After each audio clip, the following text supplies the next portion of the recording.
یہ جو سویڈن میں واقع ہوا اور اس سے قبل ٹیری جونز نے جو ہالینڈ میں کیا اور اس طرح کے ملتے جلتے واقعات جو ہوتے رہتے ہیں، یہ اس لیے ہیں کہ یہ لوگ اس کتاب سے ہار گئے ہیں۔ اگر قرآن کا مقابلہ کرنے کی ہمت ہوتی تو یہ کوئی تھوڑا کرنے والا کام تھا۔ آزادی اظہار کی بات کرنے والے، بات بات پہ ڈائیلاگ مکالمے کی بات کرنے والے اس سطحیت پہ کیوں اتر آئے؟ اس لیے کہ قرآن کا مقابلہ ان سے ممکن ہی نہیں ہے، اور قرآن نے چیلنج کر رکھا ہے، اور یہ چیلنج آج کا نہیں ہے، یہ صدیوں سے چیلنج ہے۔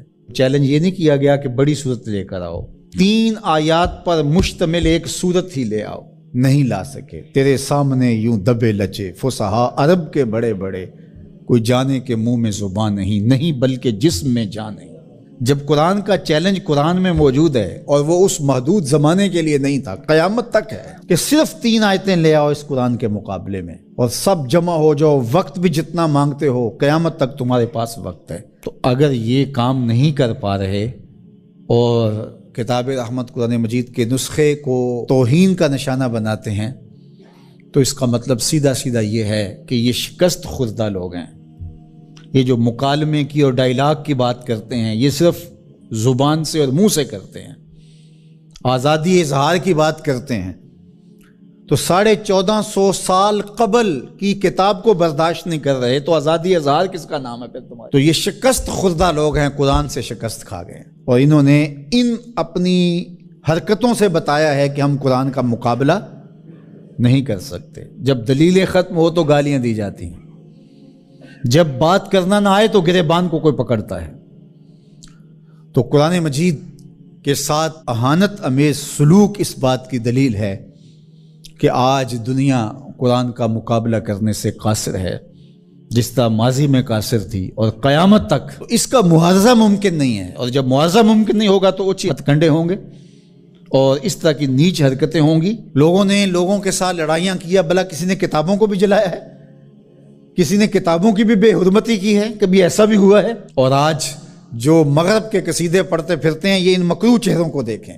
تو آئیے میں اور آپ اس کتاب سے جڑ کر کے اپنی زندگی کو ان بلندیوں پر لے جائیں کہ پھر ہماری گرد راہ کو بھی کوئی چھو نہ سکے۔ لیکن افسوس یہ کہ یہ چیزیں ہمیں بیدار کرنے کی بجائے، یہ چیزیں ہمیں کھڑا کرنے کی بجائے، کتاب کے ساتھ جوڑنے کی بجائے، الٹا جو ہے وہ ہمارا غیظ و غضب اپنے اوپر ہی برستا ہے، اور پھر ہم جو ہے وہ دوبارہ وہیں بیٹھ جاتے ہیں جہاں ہم تھے، اور 1 انچ بھی آگے بڑھنے کے ہم کوشش نہیں کرتے۔ یہ واقعات امتوں کو کھڑا کر دیتے ہیں۔ آپ تاریخ پڑھیں، چھوٹے چھوٹے واقعات سے قومیں کھڑی ہو جاتی ہیں، لیکن قوم ہو تو کھڑی ہوگی نا، اور جب قوم ہی نہیں ہوگی تو قیامت بھی ٹوٹ جائے تو کوئی فرق نہیں پڑتا۔ اقبال نے کہا تھا، جس سے تعمیر ہو آدم کی یہ وہ گل ہی نہیں۔ اس مٹی سے پھر کچھ بھی نہیں بنے گا، یہ مٹی کی مٹی رہے گی، تودا رہے گا ریت کا، کچھ بھی نہیں بنے گا۔ قیامتیں گزر جائیں تو کچھ نہیں ہوتا۔ تو یہ چیزیں امت کو کھڑی کر دیں، اور کتاب رحمت کے ساتھ ہم جو ہے وہ جڑ جائیں، اور اس طرح جڑیں کہ ہمارا اوڑھنا بچھونا اس کتاب کی تعلیمات کے نتیجے میں ہو، اور پھر دیکھنا کہ دنیا تسخیر کرنے کا راستہ یہیں سے نکلے گا۔ اللہ جل شانہ ہمیں ہمت عطا فرمائے۔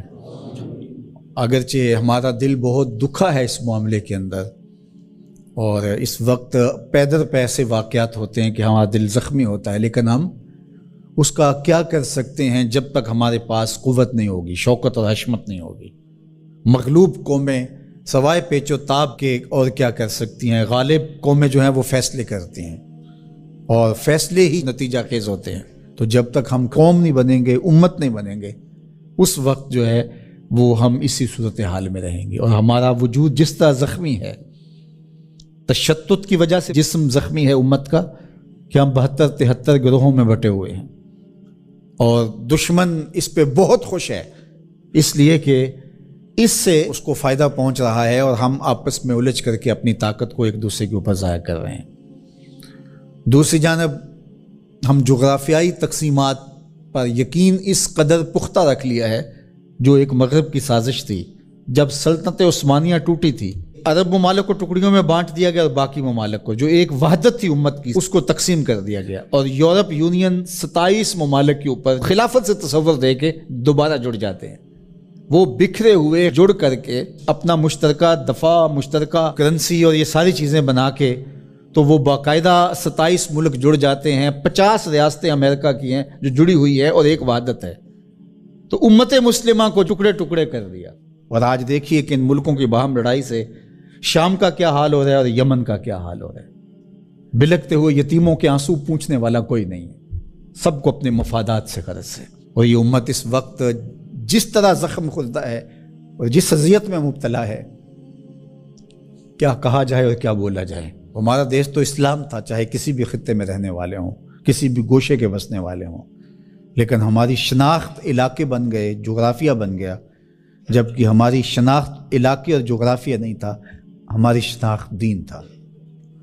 ہم سب سے پہلے مسلمان تھے۔